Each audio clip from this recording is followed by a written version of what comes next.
हिमालय की नदियां। भारतीय नदियों को दो प्रमुख वर्गों में विभाजित किया गया है। एक, हिमालय की नदियां। दो, प्रायद्वीपीय नदियां। हिमालय की नदियां सिंधु, गंगा और ब्रह्मपुत्र हिमालय की तीन मुख्य नदियां हैं।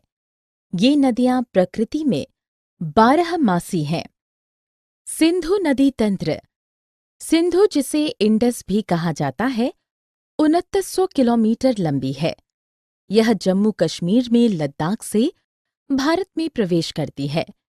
प्रमुख सहायक नदियां श्योक, जास्कर, हुंजा तथा नुब्रा इस नदी में मिलती है।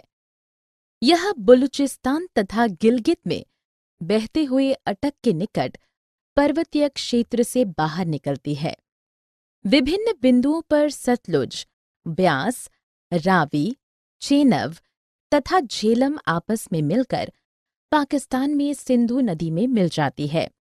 इसके बाद यह नदी दक्षिण की ओर बहती है तथा अरब सागर में मिल जाती है। सिंधु नदी तंत्र का अधिकांश भाग पाकिस्तान में स्थित है। गंगा नदी तंत्र। गंगा नदी गंगोत्री हिमानी से निकलती है। देवप्रयाग में अलकनंदा आकर इससे मिलती है, जहां से इसका नाम गंगा पड़ता है। इसकी प्रमुख हिमालयी सहायक नदियां यमुना, घाघरा, गंडक और कोसी है। चंबा, बेतवा और सोन प्रायद्वीपीय उच्च भूमि से आने वाली इसकी प्रमुख सहायक नदियां हैं। इन सहायक नदियों से मिलने के बाद गंगा पूर्व दिशा में पश्चिम बंगाल के फरक्का तक बहती है, जहां यह हुगली और पद्मा में विभाजित हो जाती है। हुगली दक्षिण की तरफ बहती है और बंगाल की खाड़ी में मिल जाती है।